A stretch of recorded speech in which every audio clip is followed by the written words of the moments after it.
Halo semuanya, pernah nggak sih kalian mandangin lautan, tapi alih-alih cuma ngelihat hamparan air biru, kalian sadar kalau itu tuh sebenarnya sebuah baterai raksasa penopang masa depan energi kita? Ya, kalian nggak salah dengar kok.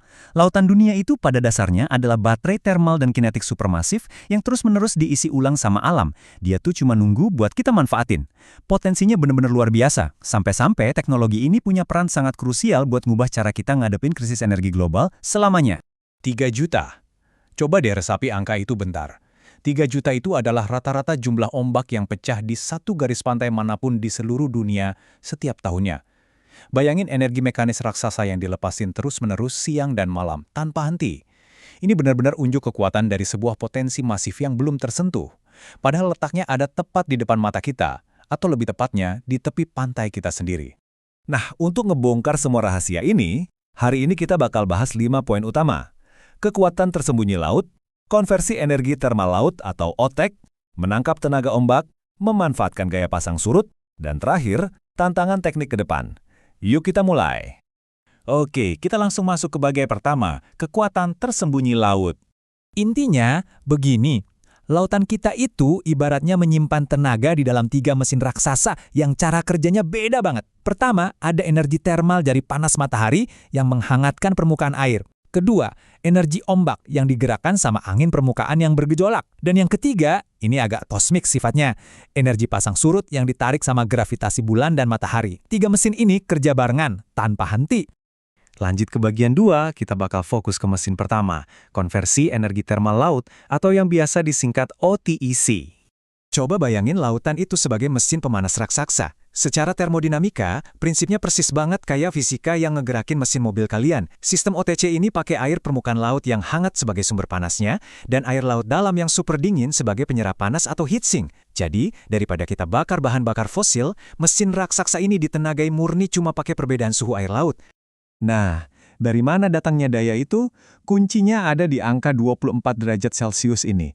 Ini adalah celah suhu atau gradien yang umum kita temuin di iklim tropis.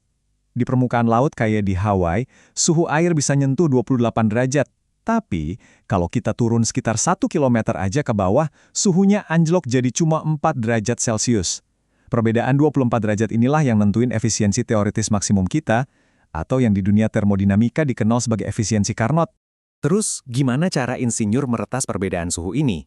Ada 2 jalur utama nih, sistem terbuka atau siklus Claude, pakai ruang hampa bertekanan rendah buat menguapkan air laut hangat secara langsung jadi uap penggerak turbin. Di sisi lain, sistem tertutup pakai air hangat tadi buat mendidihkan cairan khusus yang gampang menguap, kayak propana. Tapi jujur aja, karena efisiensi aktualnya masih sangat rendah, cuma sekitar 3%, kedua sistem ini sayangnya butuh alat penukar panas yang ukurannya super masif. Oke, kita tinggalkan perairan yang tenang dan masuk ke bagian 3, menangkap tenaga ombak. Kalau dipikir-pikir, ombak itu bukan cuma air yang nyiprat acak-acakan. Secara matematis, tetesan air di dalamnya itu bergerak harmonis ngebentuk jalur elips, mau itu secara vertikal maupun horizontal. Mereka ini ngebawa energi potensial yang seimbang sempurna dari ketinggian pas gelombang lagi naik dan energi kinetik dari kecepatannya. Keduanya menyatu dan ngasih kita potensi daya yang luar biasa padat buat dipanen. Nah, buat manfaatin tenaga liar ini, ada satu retasan mekanis yang brilian banget, namanya kolom air berosilasi.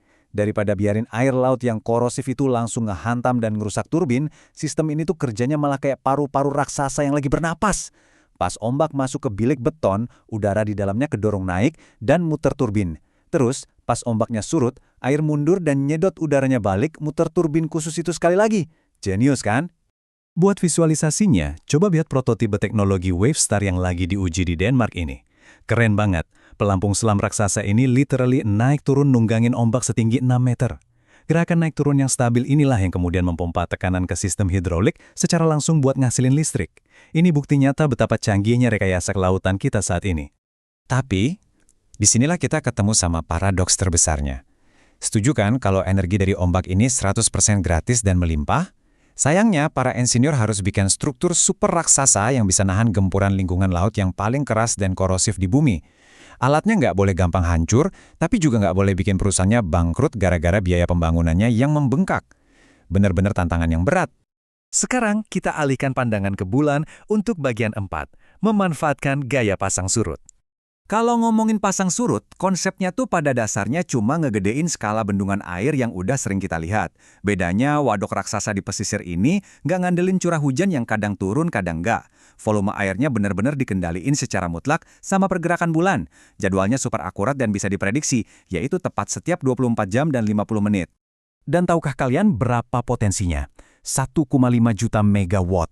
Itu adalah perkiraan potensi tenaga pasang surut global yang bisa kita panen. Angka yang fantastis. Itulah kenapa fasilitas raksasa kayak pembangkit listrik La Range sebesar 240 megawatt di Prancis yang udah konsisten nyala berdekade-dekade. Jadi bukti nyata yang sangat vital buat transisi energi dunia. Cuma, ya gitu, kita nggak bisa asal bangun mesin pembangkit ini di mana aja. Lokasi itu segalanya.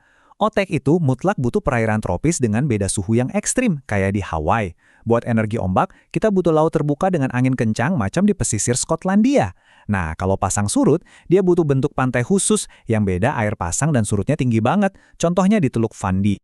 Di lapangan, insinyur kita juga selalu dihadapin sama pilihan sulit tiap harinya. Mending kita kuras waduknya cepat-cepat biar dapat rekor daya tertinggi di atas kertas, ataukah kita pakai sistem termodulasi di mana airnya dibuang pelan-pelan? Memang sih dayanya nggak setinggi itu, tapi ukuran turbin bisa diperkecil, hemat biaya, dan yang paling penting, nggak bikin jaringan listrik kota kaget karena lonjakan daya. Oke, semua ini ngebawa kita ke bagian terakhir, bagian 5, tantangan teknik ke depan. Walaupun di atas kertas hitungan fisika ngebuktiin energinya itu masif, dunia nyatanya nggak segampang itu. Ada rintangan logistik buat ngakses laut lepas yang susah dan mahal banget. Belum lagi biaya awal yang selangit karena alat-alatnya ukurannya raksasa. Terus, kita juga harus ngadepin efisiensi termal yang rendah, ancaman korosi air laut yang tanpa ampun, dan pastinya kewajiban kita buat ngejaga biar ekosistem laut nggak rusak gara-gara instalasi ini. Jadi, ini pertanyaan terbesarnya buat kita semua. Akankah biaya modal yang supermasif ini bikin energi laut selamanya cuma mandek jadi proyek prototipe coba-coba? Atau pada akhirnya, kita bakal berhasil meretas potensi 3 mesin laut dalam ini buat nyiptain baterai terbarukan paling pamungkas untuk peradaban manusia? Gimana menurut kalian? Bikin penasaran kan? Teruslah cari tahu dan kawal inovasi masa depan ini. Sampai jumpa di pembahasan seru berikutnya.